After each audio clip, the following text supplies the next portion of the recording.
What's going on, guys? Sean Matheis here, CEO and founder of Surefire Digital Media, creator of the Insurance Hustle podcast and the Insurance Hustle group. So I've got Lewis Sutton here with me, and we've had some interesting conversations over the last couple of days regarding sales. Lewis works with one of the top farmers agencies in his district. They're usually number one, number two in the year.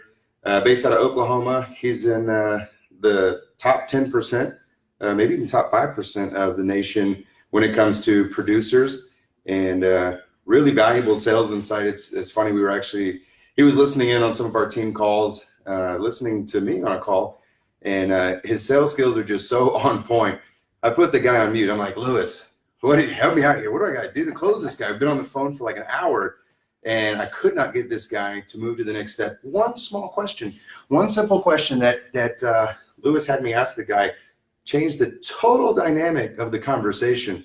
And so I was like, man, we got to share this with the group. We got to share this with Insurance House. We got to share your mindset. He works one-on-one with Grant Cardone. He's been through a plethora of masterminds, worked with some of the top trainers in the world. I've personally worked with him for the last 3 or 4 years.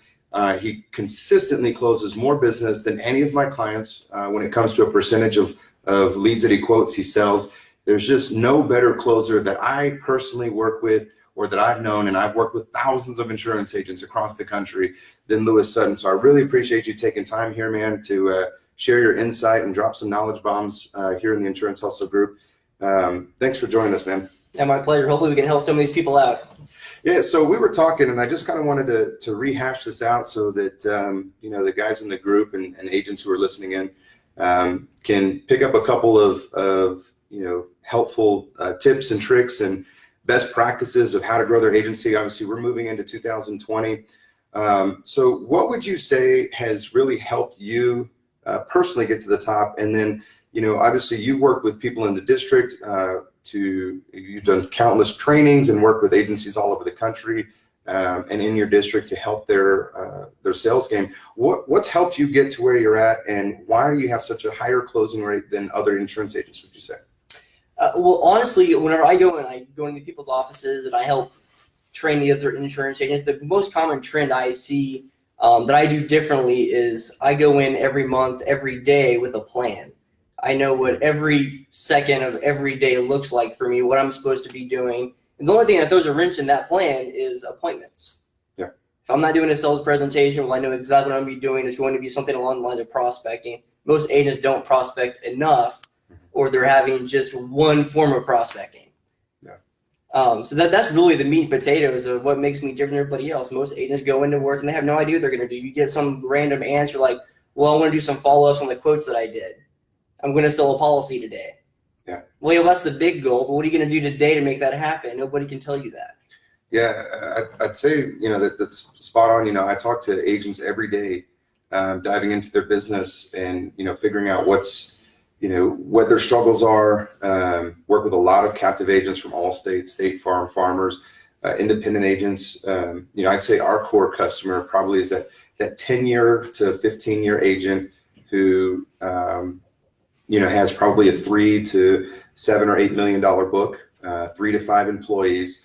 And, it's interesting after being in the business so long, and granted now, I feel like an agent 10 to 15 years is probably at a little bit of a disadvantage from some of the newer guys. Guys who have come into the business just a few years ago, they came in with technology and all of these cool systems and automations and drip campaigns and things like that. Agents that were 10 to 15 years, that started 10 to 15 years ago, they didn't have that.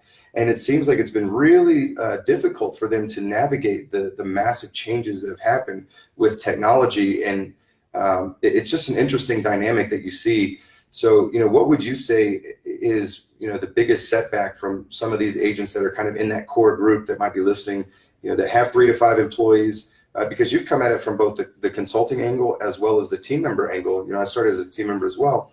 What would you say is the biggest setback that some of these guys are having, or the biggest hurdle that core group of agents is having in their office? Well, when I talk with these people who've been in the business 10, 15, 20 years, they're still stuck in the old ways.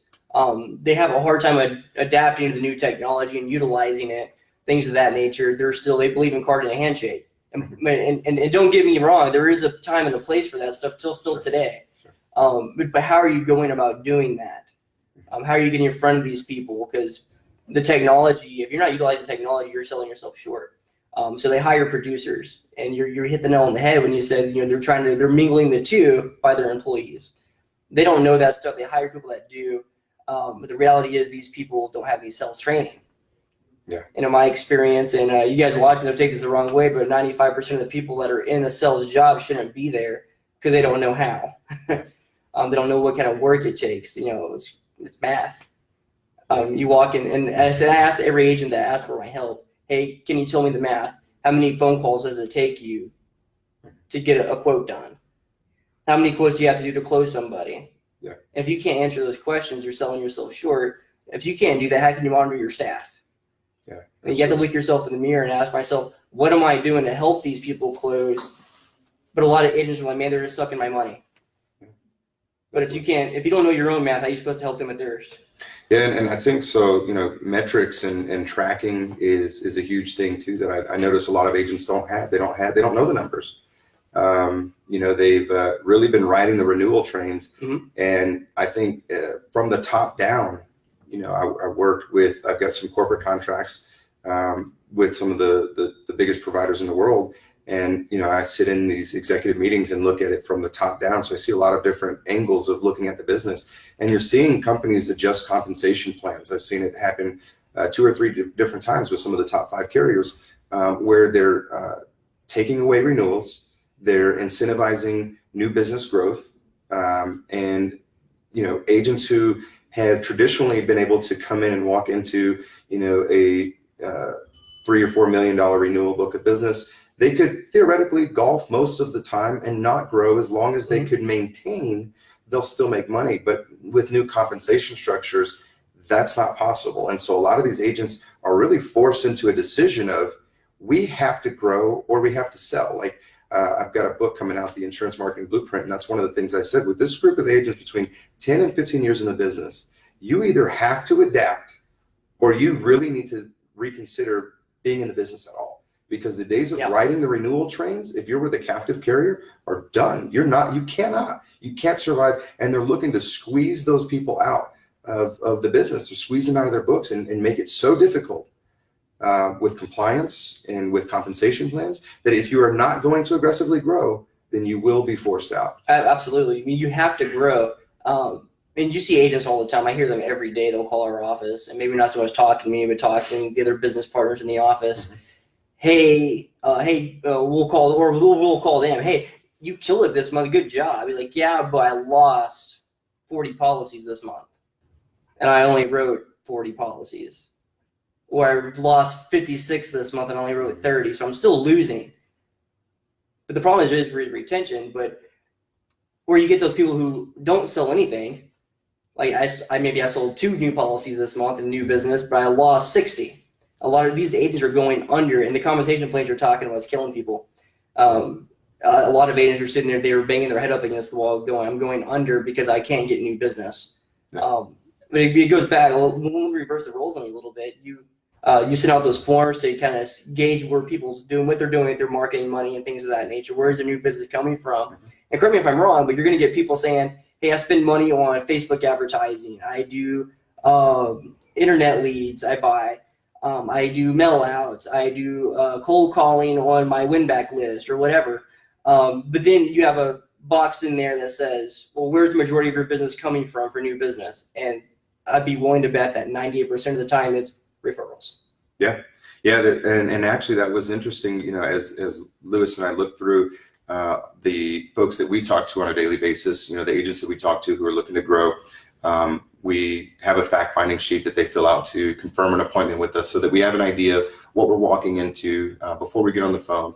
And one of the questions, like you said, is where are you spending your marketing dollars? And those are the top 4: Google, Facebook, internet leads, and direct mail. And then the very next question is, where's most of your new business premium coming from? And it's from the book and referrals. And, that's something that we looked at, and most people are spending money on advertising of some sort. 86% of insurance agents are are at least buying internet leads. I'd say probably 99% are spending money on marketing. And there is a very few percentage that are where it's actually effective. Mm-hmm. So it leaves agents in a really tight spot to figure out, okay, I have to grow. I have to. There's either that or get out of the business. And we talked to an agent yesterday who gets stuck in this plateau of, when I'm at 2 people, I'm profitable. I try to get to that 3rd and 4th person. We write more production, but I'm not profitable. And because to feed that 3rd and 4th person, now I got to spend money to advertise. I got to get more leads. But the problem is they're not closing the business. And all comes down to closing business. It's easy to close a referral. It's easy to work your book and get somebody to give you an opportunity for an auto when you have the home, or vice versa. But what happens is we're all spending money to grow our business. Very few of you are actually converting any of that money into real premium dollars, real bottom line profitability, and you end up sinking. And so there's this plateau around that $3 to $5 million that it's really hard to get over. And then what's interesting, when you look at the top performers, you look at the guys that are writing 100, 200, 300 policies a month, and you look at what they're doing, and they've got massive teams, and they're spending massive amounts of money. And you ask them where their business comes from, and it's internet leads, Facebook advertising, and live transfers. Mm-hmm. It's those, they're not getting most of their business from referrals. Why? You can't organically grow that fast. You're depending on luck. It's a slow process, and there's no way there's no plan. Like you said, it's luck. There's no plan of, we're going to get 30 referrals this month. You can try, you can do little initiatives, but the top producers are closers. That's what it comes down to. So, how can you help? What can you say that you're seeing a lot of team members? Like, what can an agent do to find a closer, and why do you think it's some of these offices are getting stuck? And how do you shift a mindset of an agent or a team who is not used to closing internet leads, or they've been living off referrals or the book, and now it's time to aggressively grow and get on that sales hat? What advice would you give them? Well, first of all, I would definitely vet better who you're hiring. The interview process should be a little bit more lengthy, and quite frankly, I prefer somebody who has 0 sales experience at all. I'd rather you come in there bare bones, naked per se, come in the sales field, so I can train you exactly where I want you. Yeah. People believe, and this is a big myth, people believe you either got it or you don't. Mm-hmm. That's absolutely not true. You can be taught sales. I'm living proof of that. I actually hate talking to people. I'm an introvert when I'm not at work. I want to be by myself. But I learn sales because sales can make me money. I would ask people that question: what's your number one motivation in getting to this job? If they don't answer with money, they're in the wrong job. Yeah. I mean, you do this, if you're not money motivated, you're not going to work hard. You're not going to do the work that needs to be done. You won't do the math. You typically, those are lazy people. You want to get them out real quick.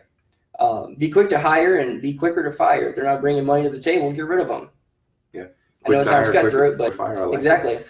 We both worked with Grant, and one of the things that we talked about is how to look at, and the very first interview I ever did with Grant was on morale and growing a business. How do you build a culture of winning within an organization? And it starts with hiring, but then, a lot of agents, they don't have the capacity to let somebody go and retrain somebody, and they feel stuck. So you've got to figure out ways to compensate that. And the great thing about technology is there are ways now to pick up the slack and create an ecosystem and create an environment where one agent can handle far more sales opportunities, leads, by having systems and processes in place that I think agents are going to have to start evaluating. But at the end of the day, it is a sales game. I mean, this is a sales business. And I love that you said you have to be motivated. I used to talk with agents when I was mentoring them at Liberty Mutual about, why did you get into the insurance world? And you'll get that common cliche answer of, I want to help people. I want to help people. And I think, Okay, maybe. Now, I want to help Some. people too, but I want to help myself, my banking account. Let's be honest. We got in here for renewals. That's why you got in this. You saw the residuals. You saw the unlimited income opportunity. Yeah. You saw the ability to build a legacy for your family. You saw having a tangible asset that you can build and sell. But then we say, oh, it's to help people. That's not number one. It can't be. And I love that you said that, because that's the truth. And if we want to get honest with ourselves, that's who you need to be looking for. If you want to hire a helper, make sure that's a service role, because we do need to help people. Don't get me wrong, but that can't be your sales force's motivation for being in that role. It's got to be money. Absolutely. It's got to be. Hands down. They got to be competitive. It blows my mind how much money people spend on ads and mailers and things of that nature. They don't close any business out of it. And then you go back and ask yourself, and I already know the answer to it, but why do you spend the money? Why do you put that in your marketing plan? The answer is because your DM makes you fill out a marketing plan, because you're sucking wind, you're shrinking inside, and you're supposed to be growing. So you're pissing off upper management on the corporate side. Well, let me see your marketing plan. If you don't have, hey, I'm doing Facebook ads, I'm doing mailers to these people, he's not gonna be very happy with you. And so you put it on there because you have to, and you spend the money because you have to. Yeah. But you don't know but you're not doing anything with it. You're just blowing money. This doesn't make any sense to me.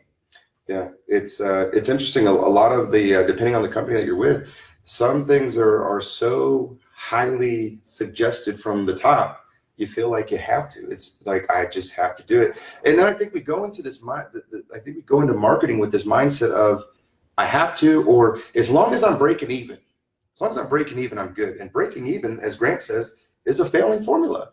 You're not going to last in business if you're just breaking even. Grant talks about looking at growth. Your sales team, he says, they have to make you money. Your salespeople shouldn't be costing you. Yeah, if you have producers working for you, those employees don't cost money. They buy you time. There's 24 hours in a day. I hire Sean. Now I have 48 hours in that same 24 hours. I get another one. Now I got 72 hours. To where the single guy only has 24. They don't cost money. Yeah. They buy time. You're duplicating yourself, and that's up to you to train them to do what you do. And if you're not doing sales training at least once a week, look yourself in the mirror and ask yourself, well, why is my team sucking? Go to the mirror, into the bathroom, and tell me what you see back. It's you. Why they suck. Well, and that's the fact that as a leader of an organization, the success and the failures rest upon the leader. Mm-hmm. And that's just what it is. And a lot of times the agents, especially in that 10 to 15 year gap, I'm going to hit on that because that's where we're seeing the biggest shift right now. These guys you're in a tough spot, man. You haven't been selling. A lot of these guys, when you've got 3 or 4 agents, they are doing the selling, they're doing the quoting, and you've been hands off. But now you've got to shift the team in a new direction. It's time that you've got to take the wheel back and you've got to move them in a new direction. And sometimes you've been so far gone from the sales game yourself that you don't know how to train them. What do I say? How do you work this new dynamic of customer, this new tech savvy millennial generation that's coming through mediums that's just completely different than how you've reached them in the past?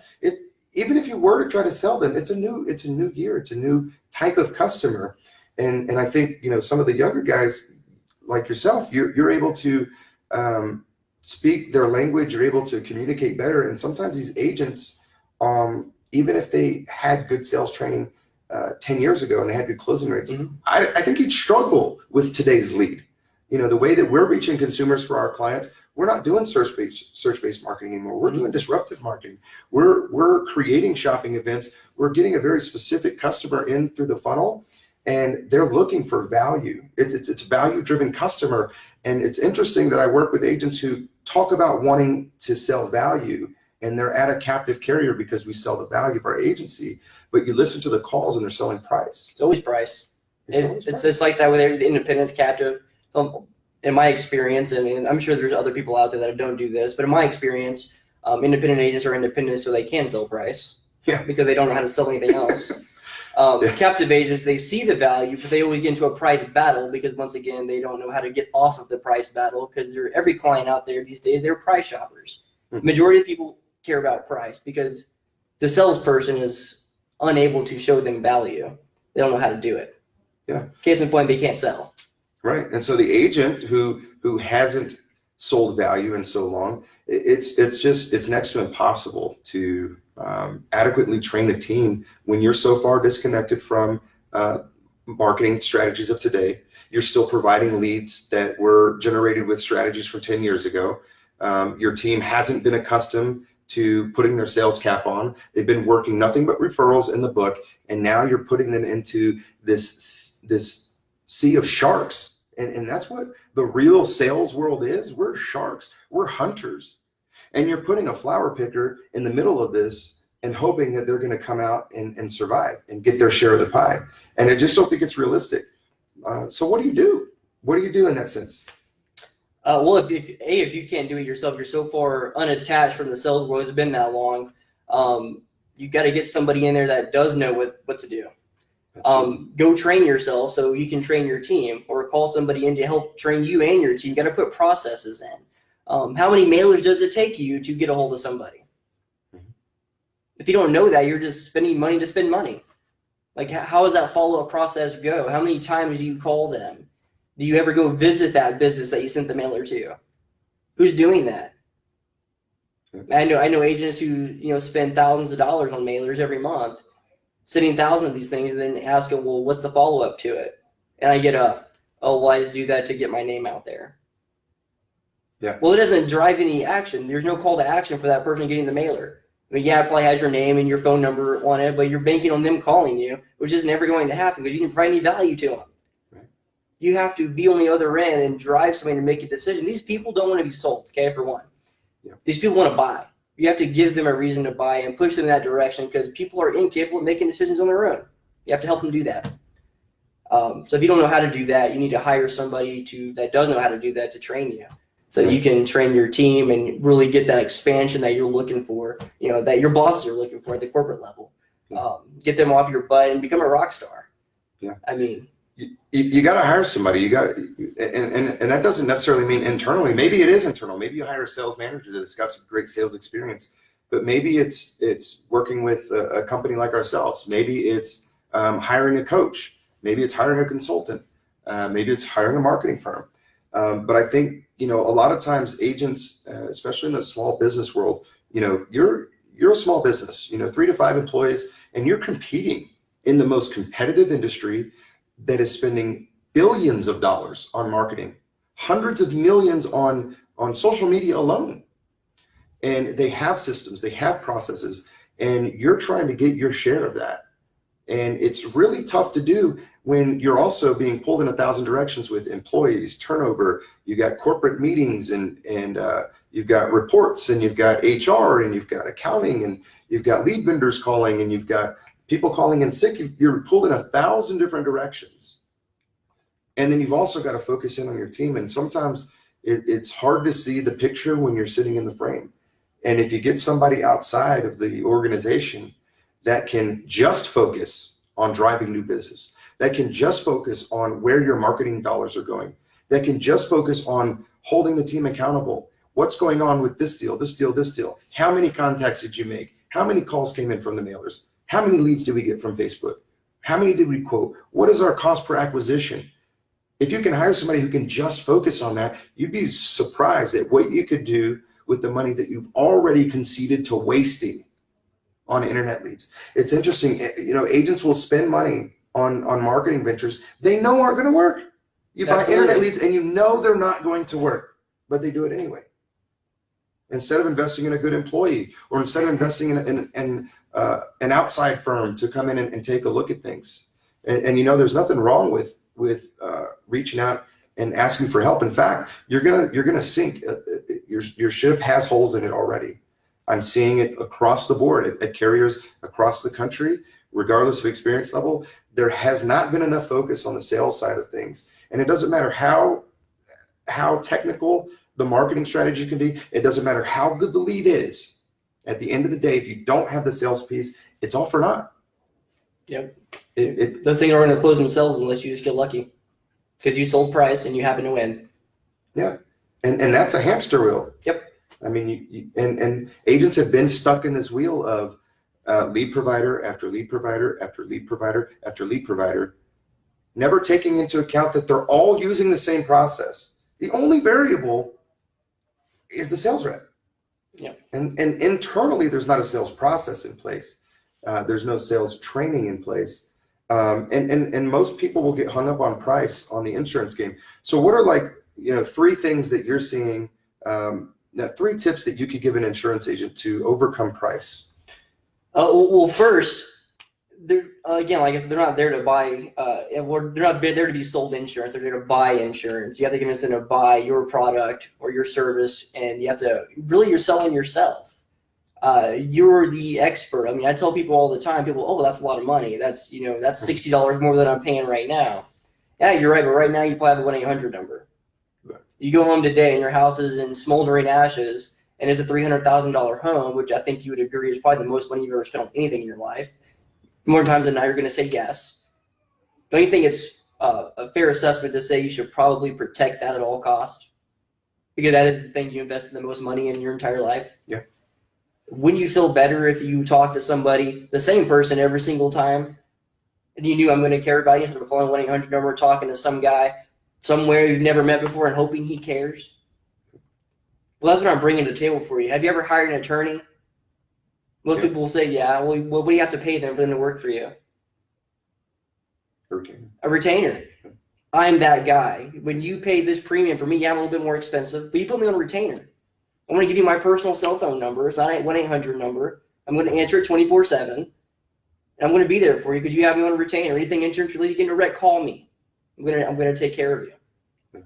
People see that. They see the value in it. Hey, do you know what the penalties are being underinsured? In my experience, nobody ever goes over that with people. I mean, in Oklahoma, they're going to take the last 3 months and they're going to average that, and they're going to take 25% of it until the remainder of the claims paid because you carry 25, 50, 25 because they sold you a price.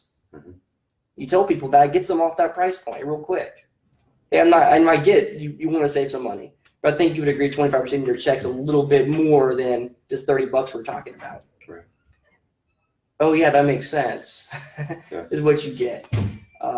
People that's more than I'm paying. They let that stop the conversation. I mean, don't let no stop the conversation or, hey, I'm not interested. What are you not interested in? Ask the questions.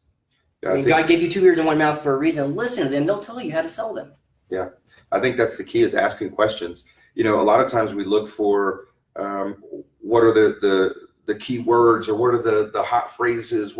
How do you overcome the objections? Most people will overcome their own if you ask the right questions. Mm-hmm. Sales is not about selling. You just have to listen to them. It really is. If you want to start selling more, stop selling. Yeah, listen to what they're telling you and regurgitate it back to them. Make sure you're on. It's called test for yes. Regurgitate what you're hearing from them to make sure you're understanding exactly what they're telling you. Like, if I understand you correctly, you're saying this. Am I right? That requires a yes or no response. They say yes, you're on the same page. Move forward. I mean. Yeah. Yeah, I think a lot of times, customers have never been asked the questions when it comes to insurance. They've not been asked the tough questions. Why do you have these? And I think most insurance agents get so caught up in the churn and burn, and I got to get more quotes and I got to buy more leads. Some agents are buying far more leads than they ever should need to buy. Oh yeah. Hundreds a day, 50, 100 a day, 200 a day. Insane numbers of leads, because they're just throwing whatever in the funnel, hoping something sticks. And they've gotten away from having the conversation with people. You talked about some numbers the other day of what some people are quoting and what they're selling, and versus what you're quoting, sometimes a quarter of the number that they're quoting, but you're selling just as much, if not more. Exactly. Well, because people playing the numbers game and the price game, like it comes from the top down. Quote, quote, quote, quote, quote. Well, and there's people in my office that I guarantee you look at their stuff and they probably quote 3 times as much as I do, but they don't have any sales because they don't have that conversation. They quote and they talk numbers, and which pushes you directly in that conversation you don't want to be in to begin with. A price battle that you can't win. That you can't win unless you're lucky. You're playing a lucky numbers game, which I don't play that game. That's called a lottery. And exactly. So and people wonder why they're going under. Yeah. That's why. Because you're not going to win. People are always adjusting their rates. Like, being competitive. I mean, it's not all the same. People say, well, I want to see apples for apples. And I tell people this, well, that's impossible. I can't give you apples for apples because what I have to offer you doesn't exist besides with me. Yeah, that's good. That's true. And I think you got to believe that. I think agents have gotten away from believing in the value. And so I was saying earlier, you know, I talk with agents who they tell me this perfect customer that they're looking for: married, college educated, homeowners, multiple cars, multi-policy, risk adverse, good credit, good jobs. All right, we can target all of that. But then when they get that lead, they approach it the same way they did the 21-year-old monoline, single car auto, works 4 to close 3 days a week at Walmart and the other 2 days at Applebee's. And they're trying to save them money. Guess what? You're college, educated, married, homeowner, multiple cars, kids, good job. They don't give a shit that you can save them money. They have money. Mm-hmm. That's what you wanted. You wanted them with money. They have money, and you're trying to show them how you can save them $20 a month. If you want those clients for a loop, the ones that you really, really want, that are your preferred clients, ask them this one simple question, get them on the phone. What do you want your insurance to do for you? That's good. Yeah. Nobody's asked them that. I mean, unless they talk to me, I ask people that. All of them. Yeah. You're going to get a deer in the headlights like, what do you mean? Oh, well, insurance isn't all the same. You have a claim. What exactly do you want to happen? I mean, that's why you pay us. What do you want your insurance to do for you? That's good. So if you don't ask them that question, you're back to selling them price, where I'm going to sell them value right off the top because I'm going to ask them that question. Yeah. Get their perspective of what they believe their insurance policy should do, and then show them how you can give it to them and how their current policy is not going to do that. Absolutely. So you got to slow down. You got to slow down, and it's not a numbers game. You have to know the numbers, but it's not a numbers game in the traditional sense of how we think of it in the insurance world. Yeah, it's only numbers for the sales. How many phone calls do I have to make to close a deal? That's still the only numbers we're worried about. Right. We've got to know the numbers, but more is not always more. Absolutely not. I'll be honest. I don't work that hard. I don't. I do way less quotes than anybody in my office, and I close more stuff. My closing ratio is typically about 40%, which is astronomical. Look at the state of Oklahoma, the national or the statewide closing ratio is sitting about 9,